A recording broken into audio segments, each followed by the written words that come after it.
नमस्कार साथियों, मैं अजीत स्वागत करता हूं आपके अपने प्यारे परिवार RW स्टेट एग्जाम पर। कैसे हैं आप सब लोग? आशा है बहुत अच्छे होंगे, स्वस्थ होंगे, लाजवाब होंगे। जुड़ जाइए मेरे साथ। हम बात करेंगे संविधान के निर्माण की। पॉलिटी आपका सब्जेक्ट चल रहा है और इसमें आज हम लास्ट डेमो कर रहे हैं, यानी कि मंडे से ये क्लासेस आपकी एप्लीकेशन पर मिलेंगी। मंडे से ये यूट्यूब पर नहीं होंगी और आज रात 12 बजे तक ही कोड अप्लाई हो पाएगा HR-20। आज रात 12 बजे के बाद फिर वो कोड अप्लाई नहीं हो पाएगा। संविधान का निर्माण हम पढ़ेंगे। ये टाइम टेबल है, एक बार आप लोग इस टाइम टेबल को देख लीजिए। हालांकि हम लोगों ने ये टाइम टेबल बखूबी लिखा हुआ है, ठीक है। अब बात आती है कि आपको ये दंगल बैच भैया ये आज रात 12 बजे तक ये 640 में मिलेगा और कल से ये भैया कोड लागू नहीं होगा। कल से ये आपको 799 में ही मिलेगा, ठीक है। आपको लेना कैसे है? गूगल प्ले स्टोर पर जाकर RW ऐप डाउनलोड करना है, पेड में जाना है और यहाँ पर बाय नाउ करना है और यहाँ पर जैसे ही आप कोड डालते हैं HR-20, इसमें आपको आज रात 12 बजे तक, ठीक है जी, आज रात 12 AM तक आप इसको डाल सकते हैं। आज रात 12 बजे तक ये 640 का मिलेगा, वरना कल से ये आपको 799 का ही मिलेगा, ठीक है। हम बात करेंगे कि आज हमारा जो टॉपिक है पॉलिटी में, हमारा टॉपिक आज चलेगा, मैं बहुत ही शानदार तरीके से आपके exam oriented point two point चीजें बता रहा हूं। हम पढ़ेंगे संविधान का निर्माण। देखिए संविधान का निर्माण कैसे होता है, कौन करता है, इसके बारे में भी चर्चा होगी। संविधान का निर्माण, ठीक है। मेकिंग ऑफ कॉन्स्टिट्यूशन, इसको भैया इंग्लिश में बोलते हैं मेकिंग ऑफ कॉन्स्टिट्यूशन। आप कहेंगे सर इसका नाम होगा making of constitution, making of constitution. चलिए बहुत बढ़िया, मेकिंग ऑफ कॉन्स्टिट्यूशन। तो यहाँ पर हम लोग बात करेंगे कि सर संविधान का निर्माण। देखिए हमने संविधान सभा का गठन पढ़ लिया, अब संविधान के निर्माण की बात आएगी कि भैया जो संविधान का निर्माण था, ये संविधान का निर्माण कैसे स्टार्ट हुआ, तो उसके बारे में हम डिटेल में चर्चा करेंगे। देखिए संविधान सभा बनी 6 दिसंबर 1946 में कैबिनेट मिशन की सिफारिश पर। कैबिनेट मिशन ने कहा था कि संविधान सभा में एक सदस्य 10 लाख लोगों का प्रतिनिधित्व करेगा, यानी कि एक जो व्यक्ति है वो 10 लाख लोगों से निर्वाचित होकर आएगा या 10 लाख लोगों पर निर्वाचित होकर आएगा। बात आती है कि सर इसकी जो निर्माण है वो कब से स्टार्ट हुआ था? जब संविधान सभा की पहली बैठक होती है। क्या होती है? पहली बैठक होती है। आप कहेंगे सर यहाँ पर हम निर्माण की बात करेंगे तो आप कहेंगे सर संविधान सभा की बैठकों से। संविधान सभा के बारे में थोड़ा सा कंफ्यूजन है बच्चों में। संविधान सभा, अब संविधान सभा की बात होगी, कॉन्स्टिट्यूएंट असेंबली की बात होगी। आप कहेंगे सर कॉन्स्टिट्यूएंट असेंबली। आप मुझे बताइएगा कॉन्स्टिट्यूएंट असेंबली। यहाँ पर हम लोग बात करेंगे कि सर कॉन्स्टिट्यूएंट असेंबली की जो पहली बैठक थी, ये फर्स्ट बैठक कब होती है? आप कहेंगे सर फर्स्ट बैठक या फर्स्ट मीटिंग कब होती है? फर्स्ट मीटिंग, यानी कि इसकी पहली बैठक कब होती है? कौन कौन भैया बता रहे हैं कि सर संविधान सभा की जो पहली बैठक थी, ये पहली बैठक कब हुई थी? कौन भैया बताएंगे कि सर ये पहली बैठक जो है ये होती है जी 9 दिसंबर को, 9 दिसंबर 1946 में। और ये पहली बैठक कहां पर होती है? आप कहेंगे सर केंद्रीय सभागार दिल्ली, यानी कि जो कॉन्स्टिट्यूशन हॉल जिसे कहा गया है, केंद्रीय सभागार कहा गया है, जिसे सेंट्रल असेंबली कहा गया है, 9 दिसंबर 1946 में पहली बैठक हो गई, जिसमें अध्यक्षता की थी किसने? डॉक्टर सच्चिदानंद सिन्हा ने। किसने? डॉक्टर सच्चिदानंद सिन्हा ने। हम बात करेंगे सर ये बैठक होती है कहां पर? दिल्ली में। ये बैठक कहां पर होती है? दिल्ली में, ठीक है। दिल्ली में बैठक हो गई और इसकी अध्यक्ष कौन बने थे? इसके अध्यक्ष कौन बने थे? चेयरमैन कौन बने थे? आप कहेंगे सर इसके जो चेयरमैन बने थे उनका नाम क्या है? उनका नाम है जी डॉक्टर सच्चिदानंद सिन्हा।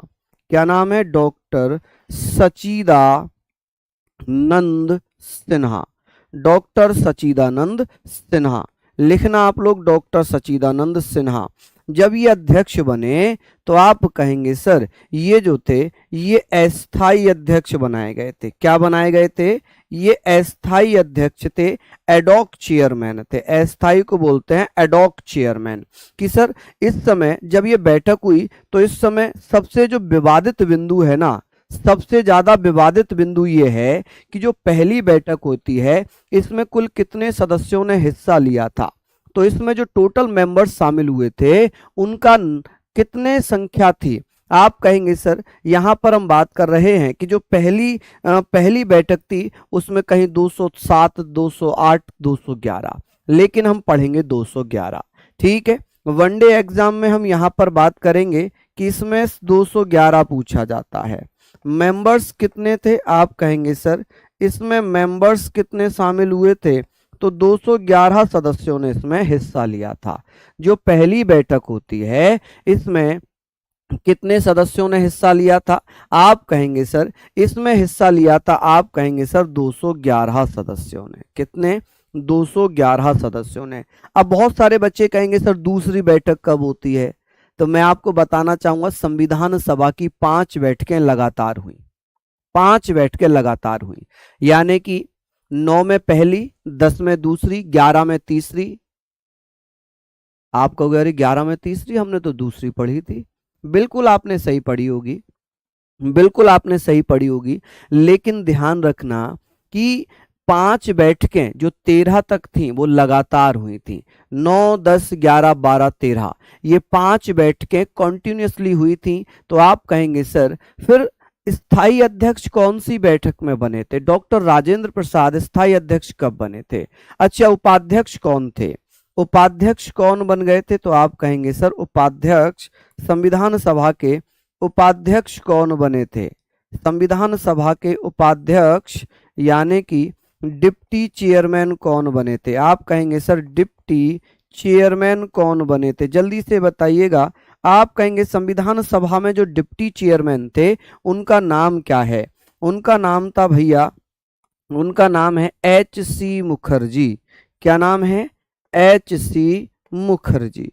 तो यहां पर आप कहेंगे सर हीरेंद्र चंद्र मुखर्जी। ठीक है, ये उपाध्यक्ष थे। चलिए अब हम बात करते हैं सर संविधान सभा की एक बैठक जिसमें स्थायी अध्यक्ष बनाए गए डॉक्टर राजेंद्र प्रसाद। डॉक्टर राजेंद्र प्रसाद स्थायी अध्यक्ष कब बने थे?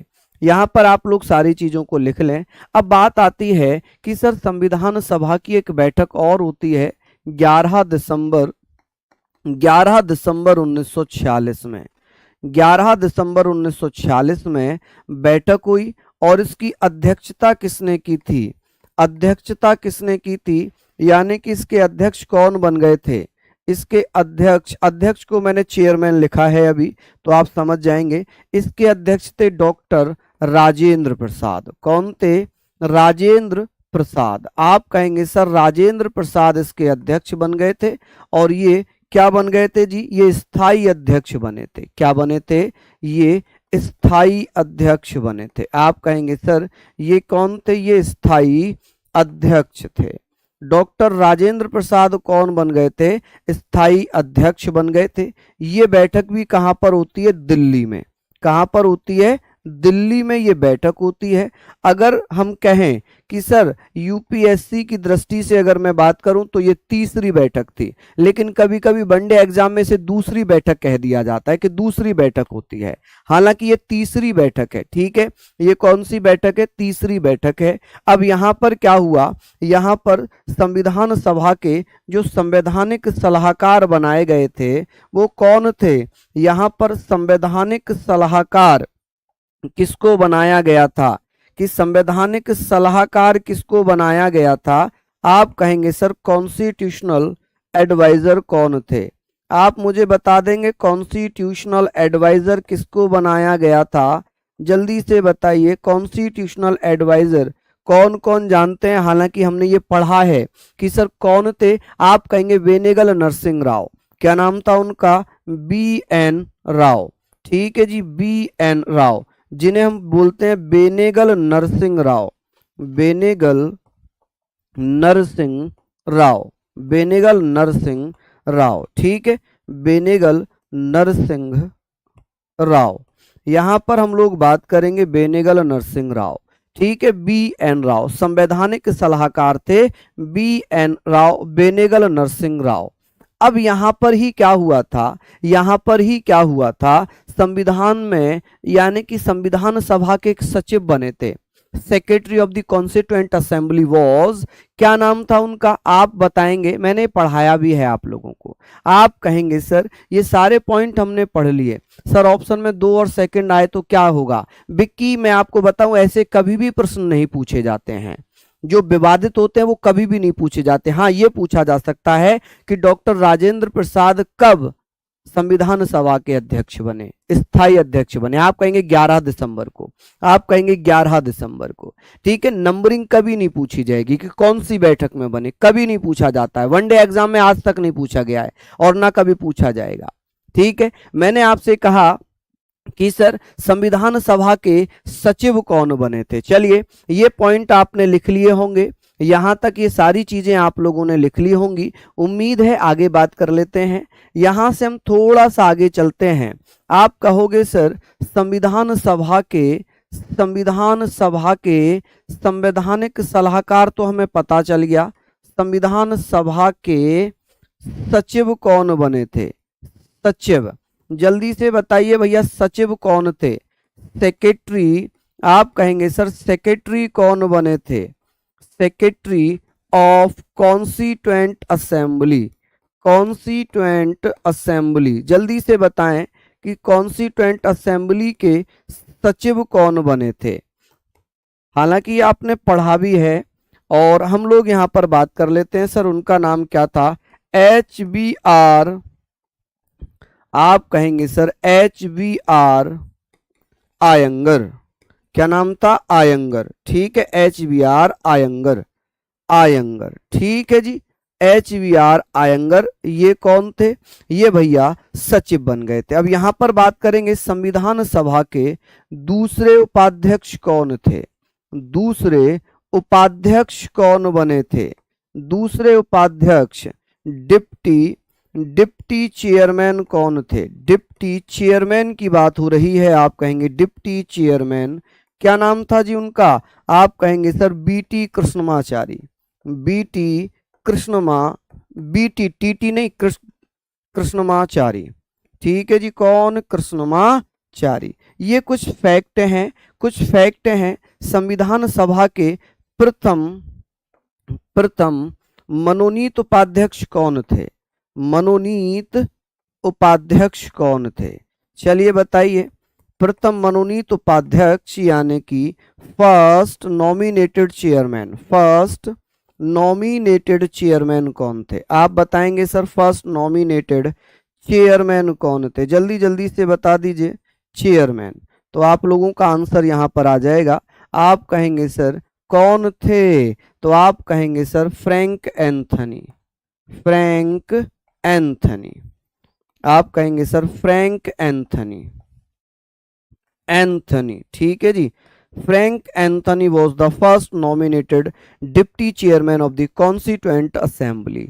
अब ये हमने पढ़ लिया, ये हमने सारी चीजें पढ़ ली, हमने ये सारे पॉइंट पढ़ लिए। अब आप मुझे ये बताएं कि सर ये तो हमने पढ़ लिया, अब संविधान सभा के सामने उद्देश्य प्रस्ताव कब और किसने पेश किया था, ऑब्जेक्टिव रेजोल्यूशन किसने पेश किया, और यही ऑब्जेक्टिव रेजोल्यूशन हमारे भारतीय संविधान की प्रस्तावना के नाम से जाना गया, यही हमारी प्रस्तावना बन गया। RDX जाट कह रहे हैं 13 दिसंबर 1946, ड्रीम हरियाणा बिल्कुल, HR पुलिस बहुत बढ़िया, शानदार, अंकु, हाँ जी बहुत बढ़िया, अंकु जाटनी बहुत शानदार, स्टडी गजब। तो ये सारी चीजें हैं, आप लोगों की मेहनत आपकी जो लगन है वो दर्शा रही है कि आप बहुत मेहनत कर रहे हैं और यही मेहनत आप लोग करना। क्या हुआ था कि 13 दिसंबर 1946 में क्या किया गया, 13 दिसंबर 1946 में उद्देश्य प्रस्ताव पेश हुआ, क्या पेश हुआ जी, उद्देश्य प्रस्ताव पेश किया गया, उद्देश्य प्रस्ताव जिसे ऑब्जेक्टिव रेजोल्यूशन कहा जाता है, क्या कहते हैं, ऑब्जेक्टिव रेजोल्यूशन किसने पेश किया था? तो आप कहेंगे सर ये किसने पेश किया था? ये पेश किया भैया पंडित जवाहरलाल नेहरू के द्वारा पेश किया गया।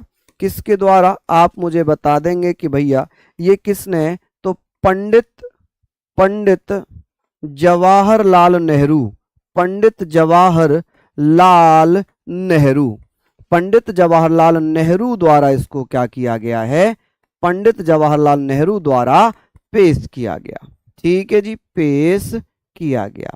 ठीक है, प्रेजेंटेड बाय पंडित जवाहरलाल नेहरू। कि सर जो उद्देश्य प्रस्ताव पेश किया गया था, इस उद्देश्य प्रस्ताव में कुल आर्टिकल कितने थे? इसमें कुल अनुच्छेद कितने थे? कुल अनुच्छेद या आर्टिकल्स की बात करेंगे तो आप कहेंगे 8 थे। कितने थे? 8 थे। ये पेश हुआ। अब इसको स्वीकार कब किया गया? ये उद्देश्य प्रस्ताव स्वीकार कब किया जाता है? इसको स्वीकार एक्सेप्ट कब किया गया है? इसे एक्सेप्ट कब किया गया? आप कहेंगे कि सर इसे एक्सेप्ट किया गया है 22 जनवरी 1947 में संविधान सभा द्वारा। किसके द्वारा? संविधान सभा द्वारा। आप कहेंगे सर बाय कॉन्स्टिट्यूएंट असेंबली, संविधान सभा द्वारा। किसके द्वारा? संविधान सभा द्वारा, बाय कॉन्स्टिट्यूएंट असेंबली। ठीक है, बाय कॉन्स्टिट्यूएंट असेंबली। क्या ये सारी चीजें आप लोग लिख लेंगे भैया? कॉन्स्टिट्यूएंट असेंबली के द्वारा 22 जनवरी 1947 में स्वीकार किया। क्यों इतना लेट हुआ भाई? क्यों इतना लेट हुआ? आप कहेंगे सर ये लेट क्यों हुआ? पेश तो 13 दिसंबर में हुआ था 1946 में। इसे लगभग 1.25 महीने का समय क्यों लगा इसे स्वीकार करने में? तो भैया जब ये पेश किया गया था तो कांग्रेस ने, संविधान सभा ने, हालांकि संविधान सभा ने कहा कि सभी राजनीतिक दल इस उद्देश्य प्रस्ताव को पढ़ लें, कहीं बाद में ये ना हो कि आरोप लगा दिए जाएं कि ये उद्देश्य प्रस्ताव तो कांग्रेस का है, क्योंकि कांग्रेस पार्टी से थे नेहरू जी। तो संविधान सभा को ये डाउट था कि बाद में ये आरोप लगेंगे, ये आरोप लगाए जाएंगे कि जो उद्देश्य प्रस्ताव पेश हुआ है ये कांग्रेस का है, कांग्रेस का है। तो इसलिए संविधान सभा ने सभी राजनीतिक दलों को इनविटेशन दिया कि आप आइए, उद्देश्य प्रस्ताव पढ़िए, लेकिन कोई भी राजनीतिक दल नहीं आया। जब किसी राजनीतिक दल ने इसको नहीं पढ़ा तो बाद में मजबूरन संविधान सभा ने इसे स्वीकार कर लिया। और जो 13 दिसंबर को बैठक होती है ना, ये 5वीं बैठक थी संविधान सभा की। कौन सी बैठक थी? आप कहेंगे सर ये 5वीं बैठक थी। तो आप कहेंगे वाह भाई वाह, 5वीं बैठक थी। हमने तो तीसरी बैठक पढ़ी है, हमने तो तीसरी बैठक पढ़ी है। मैं ऑलरेडी कह चुका हूं कि संविधान सभा की 9 तारीख से लेकर 13 तारीख तक लगातार बैठकें हुई थी, 5 लगातार बैठकें हुई थी। क्लियर है यहां तक सारी चीजें? आप लोग मुझे बता सकते हैं, ये सारी चीजें आप लोगों ने लिख ली होंगी। अब बात आती है कि सर उद्देश्य प्रस्ताव भी पेश हुआ, अब संविधान निर्माण की प्रक्रिया स्टार्ट हो जाएगी। अब प्रोसेस स्टार्ट होगा कॉन्स्टिट्यूशन बनाने का, मेकिंग ऑफ कॉन्स्टिट्यूशन का। कि भैया हुआ क्या, जब बैठकें चल रही थी तो यह डिसीजन लिया गया कि संविधान का जो प्रारूप है, फॉर्मेट ऑफ द कॉन्स्टिट्यूशन, ये कौन तैयार करेगा? ड्राफ्ट कौन तैयार करेगा? और जब कोई ड्राफ्ट तैयार करेगा तो उसकी जांच कौन करेगा? तो ये डिसीजन लिया गया कि भाई एक काम करते हैं, संविधान का प्रारूप बनाते हैं BN राव के द्वारा। कि भाई BN राव, बेनेगल नरसिंह राव जो हैं वो संविधान का प्रारूप तैयार करेंगे और उसकी जांच करने के लिए एक समिति का गठन किया जाएगा, जिसे पांडुलेखन समिति, मसौदा समिति, प्रारूप समिति, ड्राफ्टिंग समिति के नाम से जाना जाएगा। ठीक है भैया? हाँ जी, बहुत बढ़िया, यहां तक आपने लिख लिया। अब क्या होगा? संविधान का प्रारूप तैयार होगा। क्या होगा जी? संविधान का प्रारूप किसने तैयार किया था? प्रारूप, इसको ड्राफ्ट ऑफ कॉन्स्टिट्यूशन कह लें या फॉर्मेट ऑफ कॉन्स्टिट्यूशन कह लें। चलिए ड्राफ्ट ही लिख देते हैं, क्योंकि ड्राफ्टिंग कमेटी आगे आएगी। Draft of constitution. कॉन्स्टिट्यूशन कि भैया ये किसने बनाया था, किसने तैयार किया, ये तैयार किसने किया था, तो आप कहेंगे सर इसको तैयार किया, इसको किसने तैयार किया है, इसको तैयार किया था बी एन राव ने। किसने? बी एन राव ने। और बी एन राव ने ये प्रारूप भैया, संविधान का प्रारूप पेश कब कर दिया, ये पेश किया है जी कब, ये पेश किया है अक्टूबर 1947 में, अक्टूबर 1947 में पेश किया। ठीक है जी, पेश किया। अब जब इन्होंने पेश किया तो संविधान के प्रारूप में जो आर्टिकल्स थे उनकी संख्या थी 243 और इसमें अनुसूचियां कितनी थी? आप कहेंगे सर अनुसूचियां कितनी थी? अनुसूचियां, शेड्यूल्स कितनी थी? अच्छा, जो पढ़े लिखे लोग हैं, जो ब्रिटिश लैंग्वेज को छोड़कर अमेरिकन लैंग्वेज में जा रहे हैं, वो इसे बोलते हैं स्केड्यूल, कि भैया स्केड्यूल कितनी थी। और हम तो देसी आदमी हैं, हम तो इसे शेड्यूल ही बोलते आए हैं, लेकिन आज की डेट में इसे स्केड्यूल बोला जाता है। क्या बोला जाता है? स्केड्यूल बोला जाता है। तो हाउ मैनी स्केड्यूल्स, अनुसूचियां कितनी थी, स्केड्यूल्स कितनी थी? 13। अब ये भी हमें पता है कि सर इसकी जांच करने के लिए, क्या करने के लिए, इसकी जांच करने के लिए क्या किया गया था? आप लोग मुझे क्या बताइएगा? आप कहेंगे सर इसकी जांच करने के लिए क्या किया गया था, तो आप लोग बता देंगे जी इसकी जांच करने के लिए क्या किया गया। कौन कौन भैया बता देंगे? चलिए जांच करने के लिए समिति का गठन किया गया था कि इसकी जांच किसके द्वारा की जाएगी। आप कहेंगे कि सर इसकी जांच कौन करेगा, कि इसकी जांच किसके द्वारा की जाएगी?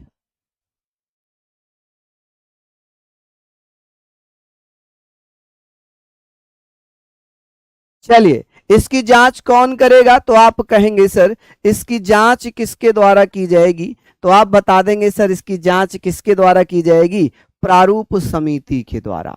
ठीक है, किसके द्वारा? प्रारूप समिति। हम यहां पर पढ़ेंगे सर प्रारूप समिति। चलिए, प्रारूप समिति जिसे हम क्या बोलेंगे? मसौदा समिति बोलेंगे। क्या बोलेंगे? मसौदा समिति बोलेंगे। आप कहेंगे सर मसौदा समिति। हम यहां पर मसौदा समिति पढ़ेंगे, इसी को हम ड्राफ्टिंग कमेटी भी पढ़ेंगे। क्या पढ़ेंगे? इसी को हम ड्राफ्टिंग कमेटी के नाम से भी पढ़ेंगे, ड्राफ्टिंग कमेटी। ठीक है जी, क्या पढ़ लेंगे? Drafting committee. और इसी को भैया हम क्या पढ़ लेंगे? इसी को हम पांडुलेखन समिति पढ़ेंगे, पांडुलेखन समिति। ठीक है, पांडुलेखन समिति। अच्छा, ये डिसाइड था ऑलरेडी कि भैया प्रारूप बनाएंगे कौन? प्रारूप कौन बनाएंगे? प्रारूप बनाएंगे बी एन राव। ठीक है, लेकिन उसकी जांच करने के लिए प्रारूप पेश होने से पहले ही एक समिति का गठन किया गया था, एक समिति का गठन किया गया था जिसे क्या नाम दिया था? 29 अगस्त 1947। अब आप कहोगे कहीं ना कहीं टेक्निकल एरर हो रहा है। क्यों? क्योंकि प्रारूप बाद में पेश हुआ, समिति पहले बना दी। बिल्कुल, 29 अगस्त 1947 में प्रारूप समिति का गठन किया, जिसके अध्यक्ष कौन थे? आप कहेंगे सर पंडित जवाहरलाल नेहरू थे, अंबेडकर साहब थे, राजेंद्र प्रसाद थे, जेबी कृपलानी थे। आप कहेंगे सर अंबेडकर साहब इसके चेयरमैन थे। ठीक है, चलिए बहुत बढ़िया, हमने यहां पर पढ़ लिया कि सर ये बताइए, प्रारूप समिति की बात हो रही थी, प्रारूप समिति के अध्यक्ष कौन थे? अध्यक्ष, चेयरमैन कौन थे? आप कहेंगे सर इसके चेयरमैन कौन थे? चेयरमैन। यहां पर हम लोग बात करेंगे सर चेयरमैन कौन थे, तो आप कहेंगे चेयरमैन थे sir doctor Bhimrao Ambedkar, doctor B R Ambedkar. ठीक है जी, कौन थे? Doctor B R Ambedkar. ठीक, चलिए यहां तक हम लोग पढ़ेंगे। साहब बी आर अम्बेडकर साहब थे, कौन थे? भीमराव अम्बेडकर, बी आर अम्बेडकर इसके अध्यक्ष थे। अब इसमें भैया कुल सदस्य कितने थे? एक अध्यक्ष थे, सदस्य कितने थे? मेंबर्स कितने थे? आप कहेंगे सर मेंबर्स कितने थे? तो मेंबर्स थे जी 6। कितने? 6। कौन कौन थे? के एम मुंशी, कन्हैयालाल माणिकलाल मुंशी, एम सादुल्ला, कौन? मोहम्मद सादुल्ला, मोहम्मद सादुल्लाह। और आप कहेंगे sir N Gopal Swami Iyengar, N Gopal Swami Iyengar, Gopal Swami Iyengar, ठीक है, एन गोपाल स्वामी आयंगर। अल्लादी कृष्णा स्वामी अय्यर, कौन भैया? अल्लादी कृष्णा स्वामी अय्यर, कृष्णा स्वामी अय्यर, अय्यर, ठीक है जी। और आप कह सकते हैं जी यहां पर आप कह सकते हैं, अब कौन हो गए? ये हो गए एन माधव राव, एन माधव राव। अच्छा, एन माधव राव किसके स्थान पर आए थे? एन माधव राव किसके स्थान पर आए थे? आप कहेंगे सर बीएल मित्र के स्थान पर। किसके? बीएल मित्र के स्थान पर।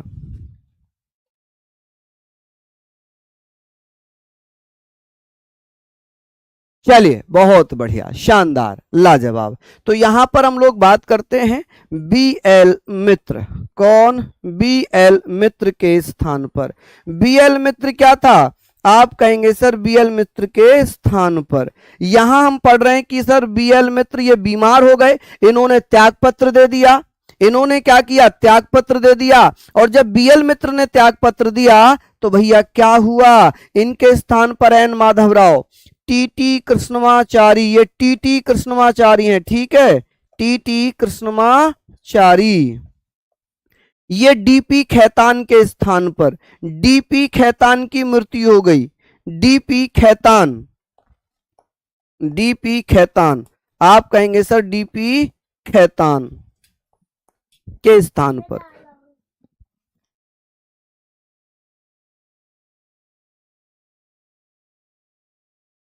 माफी चाहूंगा, आज जो है बेटे की छुट्टी है ना, तो वो डिस्टर्ब कर रहा है। हाँ, आज वो यहीं पे है ना, तो वो डिस्टर्ब कर रहा है, इसके लिए थोड़ा सा हुआ, उसके लिए मैं क्षमा चाहता हूँ। चलिए यहाँ पर हम लोग बात कर लेते हैं। तो ये सारी चीज़ें हम लोग पढ़ेंगे। उम्मीद है ये सारे पॉइंट आपने लिख लिए होंगे कि सर डीपी खैतान की मृत्यु हो गई थी, उनके स्थान पर आते थे टीटी कृष्णमाचारी। क्या था? टीटी कृष्णमाचारी। चलिए बहुत बढ़िया, यहाँ पर हम लोग बात करेंगे, यहाँ पर हम लोग बात कर लेते हैं। चलिए ये सारी चीज़ें हमने पढ़ ली। अब हम लोग यहाँ पर बात करते हैं कि सर इन्होंने अपनी रिपोर्ट कब पेश की थी। इनकी अगर मैं बात करता हूँ तो आप कहेंगे सर इन्होंने अपनी रिपोर्ट कब पेश कर दी थी। चलिए, अब प्रारूप समिति ने अपनी प्रथम रिपोर्ट कब पेश की थी? इन्होंने प्रथम रिपोर्ट कब पेश की थी? कौन कौन भैया बताएंगे? प्रथम रिपोर्ट यानी कि फर्स्ट रिपोर्ट कब पेश कर दी? तो इन्होंने जो रिपोर्ट पेश की थी, फर्स्ट रिपोर्ट, इन्होंने अपनी पहली रिपोर्ट पेश की थी 21 फरवरी को। कब पेश कर दी? इन्होंने पहली रिपोर्ट पेश कर दी 21 फरवरी 1948 को। कब भैया? आप कहेंगे सर 21 फरवरी 1948 में इन्होंने क्या कर दिया भैया? चलिए आप लोग प्लीज ध्यान रखिए, ध्यान रखिए कि 21 फरवरी 1948 में इन्होंने अपनी रिपोर्ट पेश की। और रिपोर्ट में इन्होंने अनुच्छेद कितने पेश किए? इन्होंने अनुच्छेद कितने पेश किए? जो 243 अनुच्छेद थे, इनकी संख्या बढ़ा दी। इनकी संख्या क्या कर दी? इनकी संख्या बढ़ा दी और इन्होंने ये कर दिया भैया 315। ठीक है, लेकिन इन्होंने क्या किया? इन्होंने ये 13 जो अनुसूचियां थी, जो शेड्यूल्स थी ना, जो शेड्यूल, आप चाहे तो स्केड्यूल बोल लीजिए, जो अनुसूचियां थी, अनुसूचियां घटाकर 8 कर दी। अनुसूचियां घटाकर कितनी कर दी? 8 कर दी। चलिए यहां पर हमने पढ़ लिया कि सर अनुसूचियां हो गई 8, अनुच्छेद हो गए 200 315, पेश कितने हुए थे 243। तो संविधान सभा में विरोध हुआ, संविधान सभा में क्या हुआ, विरोध हुआ। क्या हुआ जी, विरोध हुआ। और जब विरोध हुआ तो आप लोग यहां पर बात करेंगे, चलिए आप कहेंगे सर विरोध हुआ, जब विरोध हुआ तो भैया बात ये आ गई कि साहब ये बताएं कि भैया पहले तो 243 थे, अब आर्टिकल बढ़ गए, ऐसा क्यों हुआ जी, ऐसा क्यों हुआ। तो इसका कारण ये कहा गया कि जैसे जैसे समय बढ़ेगा वैसे वैसे आर्टिकल बढ़ेंगे। इसीलिए डॉक्टर भीमराव अंबेडकर ने कहा था कि जब कभी भी संविधान संविधान को परखा जाएगा, पढ़ा जाएगा, अगर कोई व्यक्ति संविधान को गलत बताता है तो वो व्यक्ति ही गलत है, संविधान गलत नहीं है, वह व्यक्ति ही गलत है। अब इन्होंने अपनी दूसरी रिपोर्ट कब पेश कर दी, सेकंड रिपोर्ट। आप कहेंगे सर सेकंड रिपोर्ट कब आती है, सेकंड रिपोर्ट इन्होंने पेश की थी 26 अक्टूबर 1948 में, ठीक है। 26 अक्टूबर 1948 में इन्होंने अपनी रिपोर्ट पेश कर दी। क्या पेश कर दी, अपनी सेकंड रिपोर्ट पेश कर दी। और यहाँ पर अगर मैं बात कर लेता हूँ तो आप मुझे बताएंगे कि भैया इस रिपोर्ट पर 3 वाचन हुए, सेकंड रिपोर्ट पर 3 वाचन, यानी कि 3 रीडिंग हुई। क्या हुई जी, 3 रीडिंग हुई है, ठीक है, 3 रीडिंग हुई, ठीक, 3 रीडिंग हुई, 3 बार पढ़ा गया, ठीक है। कितनी बार पढ़ा गया, 3 बार पढ़ा गया। चलिए बहुत बढ़िया, हाँ जी, यहां तक हमने पढ़ लिया। डीप नहीं है, ये तो जर्नल है, ये तो जर्नल चीजें हैं भैया, इसको आप डीप कहोगे क्या, इसको आप डीप कहोगे क्या, बताइए। इसको अगर आप डीप कहने लग जाओगे तो फिर तो दिक्कत हो जाएगी, फिर तो दिक्कत हो जाएगी जी। ये आप लोगों को पढ़ना है, ठीक है। यहां तक हमने पढ़ लिया। अब आगे बात करते हैं, इतना आप लोगों ने लिख लिया, इतना आप लोगों ने लिख लिया।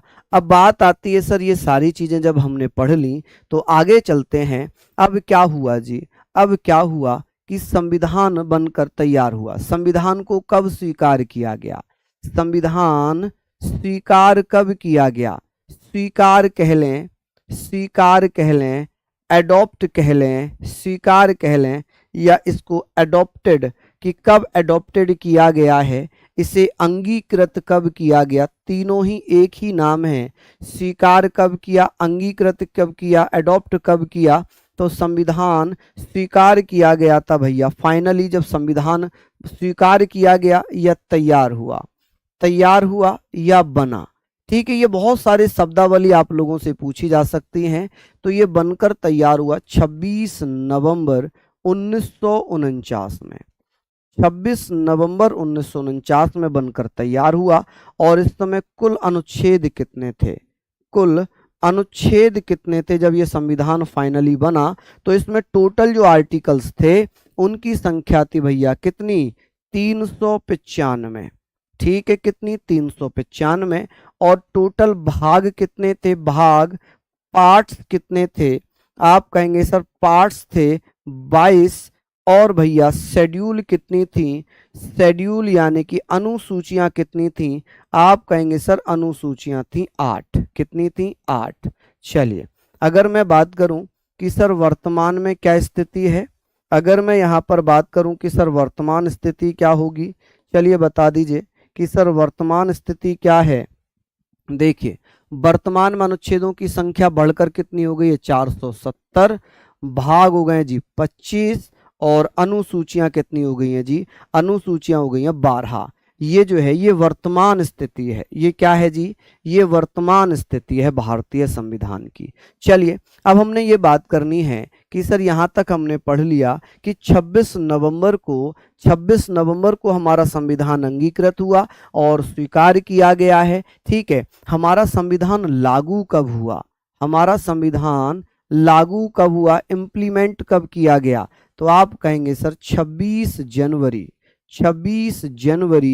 1950, 26 जनवरी 1950।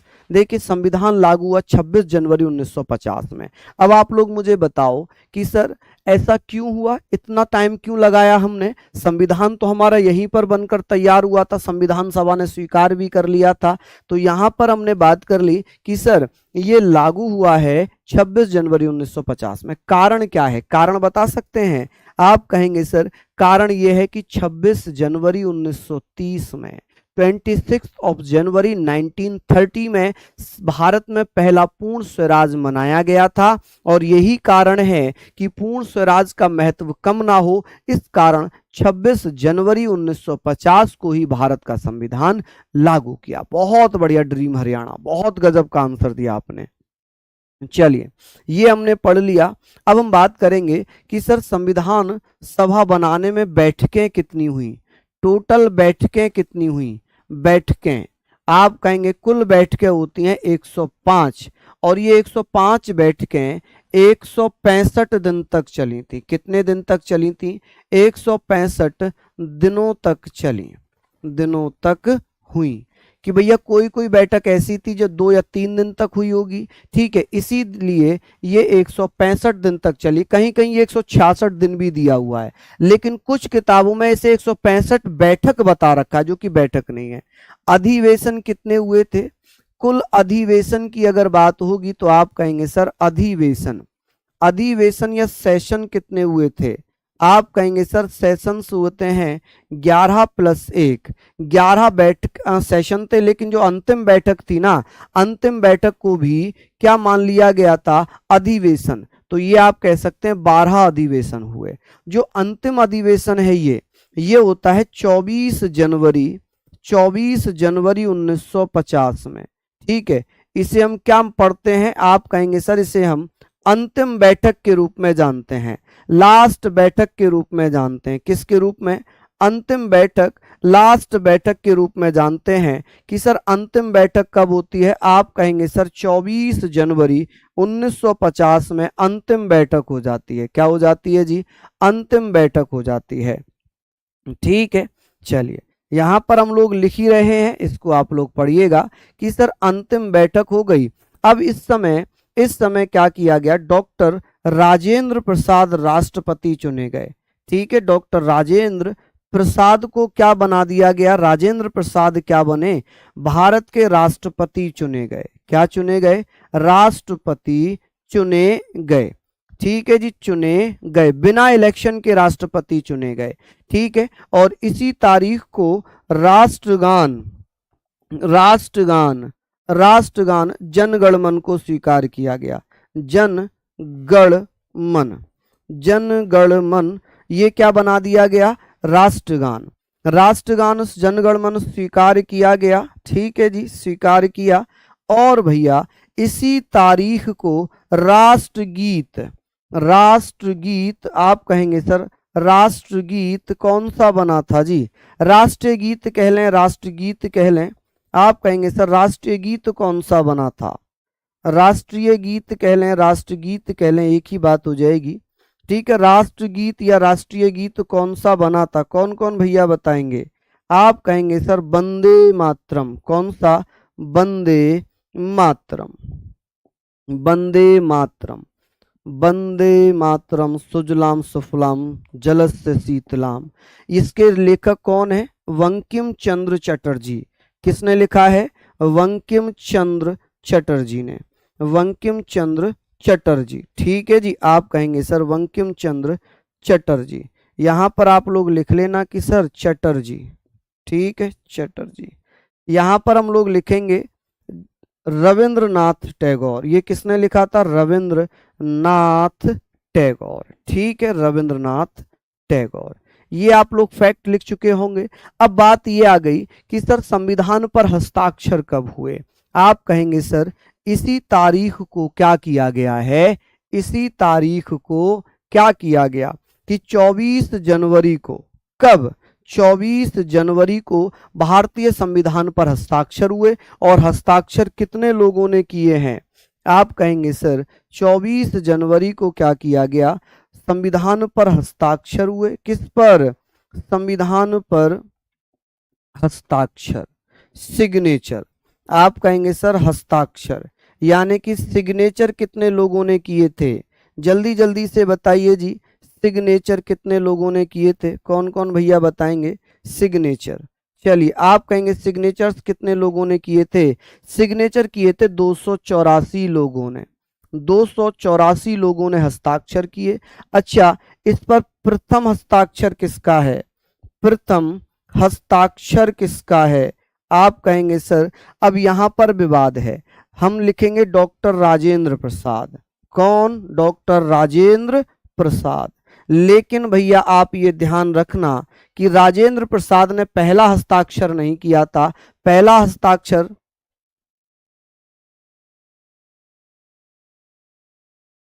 ठीक है, पहला हस्ताक्षर किसने किया था?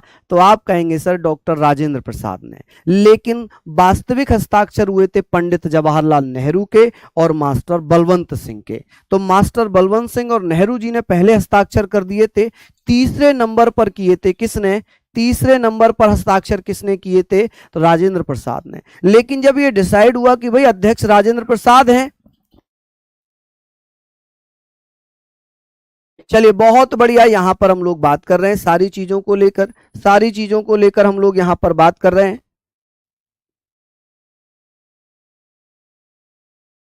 चलिए बहुत बढ़िया, शानदार। तो यहां तक हम लोग लिख रहे हैं, ठीक है। अब बात ये आ गई, मैं एक आपको फोटो दिखाना चाहता हूं।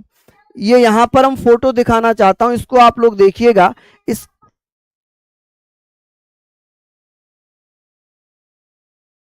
चलिए, यहां पर आप लोगों को दिख रहा होगा कि ये जो जो हस्ताक्षर हुए थे वो 14 भाषाओं में हुए थे। कितने भाषाओं में हस्ताक्षर हुए थे? 14 भाषाओं में हस्ताक्षर हुए थे। ठीक है जी, कितने? 14 भाषाओं में हस्ताक्षर हुए।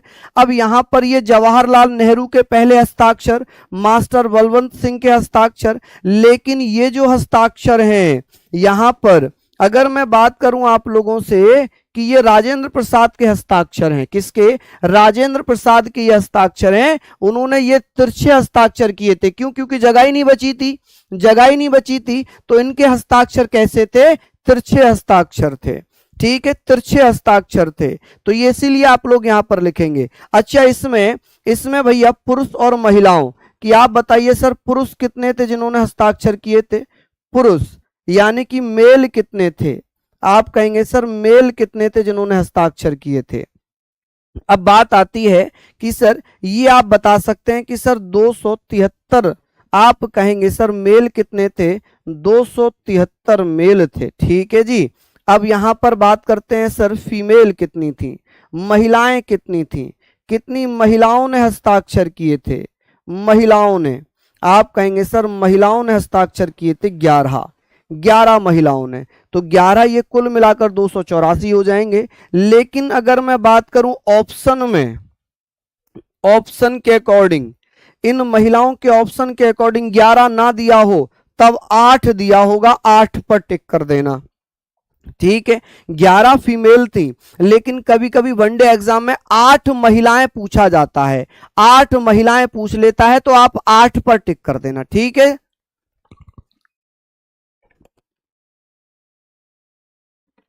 समझ गए यहां तक? ये सारे पॉइंट आप लोगों ने पढ़ लिए होंगे। चलिए बहुत बढ़िया। अब आप मुझे बताएं कि संविधान बनाने में कितना रुपया खर्च आया, कितने पेज हैं, कितने शब्द हैं, ये सारी चीजें बताएं। संविधान को हाथों से किसने लिखा, हिंदी में किसने लिखा, इंग्लिश में किसने लिखा, ये सारे पॉइंट हम लोग पढ़ लेते हैं। ठीक है जी। चलिए यहां पर हम बात करते हैं संविधान बनाने में खर्च कितना हुआ है। संविधान बनाने में खर्च कितना खर्च हुआ है? खर्च आप कहेंगे 64 लाख रुपए, 64 लाख रुपए। लेकिन अप्रोक्स में पूछा है ये। अगर ऑप्शन में 63,96,729 रुपए दिया हो तो इसी पर टिक करना, क्योंकि ये एक्यूरेट रुपया है। 63,96,729 ये लगभग में बना दिया 64 लाख रुपए। कि सर कुल बहस कितने दिन होती है संविधान पर, बहस कितने दिन चली थी? अच्छा, बहस को यहां पर लिखना यहां पर लिखना जहां बैठ के हुई है, यहां पर बैठ के हुई है। अच्छा, यहां पर हम लिख सकते हैं कि बहस कितने दिन तक चली थी, डिबेट, डिबेट कितने दिन तक चली थी, कौन भैया बताएंगे। डिबेट चली थी 114 दिन तक। संविधान सभा की संविधान पर जो बहस चली है, डिबेट चली है, वो 114 दिन तक चली है। कितने, 114 दिन तक चली है। खर्चा हमने पढ़ लिया कि संविधान में कुल पेज कितने थे, कुल पेज, कि सर कुल पेज कितने थे। पेजेस की अगर बात हो जाए, पेजेस की अगर बात हो जाए, आप कहेंगे सर कितने पेजेस थे, तो यहां पर आप कहेंगे सर 251 पेजेस। अच्छा, शब्द की बात हो जाएगी, शब्द, कि भैया शब्द कितने थे, जो वर्ड्स हैं, जो शब्द हैं ओरिजिनल कॉन्स्टिट्यूशन में, शब्द या वर्ड्स कितने थे, जल्दी से बताइए। मैं आप लोगों से पूछना चाहता हूं, मैंने लिखवाए हैं आप लोगों को, शब्द कितने थे, कौन कौन साथी बता देंगे जी। चलिए हिंट दे दूं, 1,17,000, अब तो आप बता ही दीजिए। चलिए, इंग्लिश में 1,46,385, बिल्कुल। चलिए हिंदी में बता दीजिए। हाँ जी, 1,17,369, बहुत बढ़िया। अगर मैं बात करता हूं सर हिंदी वर्जन की, कि जो इसका हिंदी वर्जन है, इसके हिंदी वर्जन में, हिंदी वर्जन में, हिंदी संस्करण में, हिंदी संस्करण में कितने शब्द हैं, आप कहेंगे सर 1,17,369 शब्द हैं। ठीक है जी। अगर इसका इंग्लिश वर्जन देखा जाए, इंग्लिश वर्जन, इंग्लिश वर्जन में बताओ जल्दी से, इंग्लिश वर्जन में कौन कौन भैया बता रहे हैं जी। इंग्लिश वर्जन देख लेते हैं जी, कौन भैया बता रहे हैं। 1,46,300 कितना, बताओ जरा। हाँ जी, 1,46,385, 1,46,385। ठीक है जी, ये शब्द हैं इंग्लिश वर्जन में। चलिए, अब बात आती है कि संविधान को हाथों से किसने लिखा है, संविधान हाथों से किसने लिखा, संविधान हाथों से किसने लिखा है, आप बताइएगा कि सर संविधान हाथों से लिखा, किसने लिखा है जी। आप कहेंगे सर हाथों से लिखा किसने, प्रेम बिहारी नारायण रायजादा ने। किसने भैया, प्रेम बिहारी नारायण रायजादा, प्रेम बिहारी, बिहारी नारायण रायजादा। ठीक है जी, रायजादा, यानी कि सक्सेना भी कहा जाता, प्रेम बिहारी नारायण रायजादा। जायदा मत लिखो, जायदा, नारायण राय जायदा, जायदा, सक्सेना भी कहा जाता है इन्हें। अच्छा, ये तो इन्होंने लिखा है किसमें, इंग्लिश वर्जन है इनका, ये किसमें लिखा है, इंग्लिश वर्जन में लिखा है। ठीक है। अच्छा, इसका हिंदी वर्जन किसने लिखा है, हिंदी, हिंदी संस्करण किसने लिखा है, हिंदी संस्करण लिखा है वसंत कृष्ण वैद्य ने।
चलिए, अभी आवाज आ रही होगी, अभी आवाज आ रही होगी। चलिए यहाँ पर हम लोग बात करते हैं। मैंने कहा था कि हाथों से किसने लिखा था?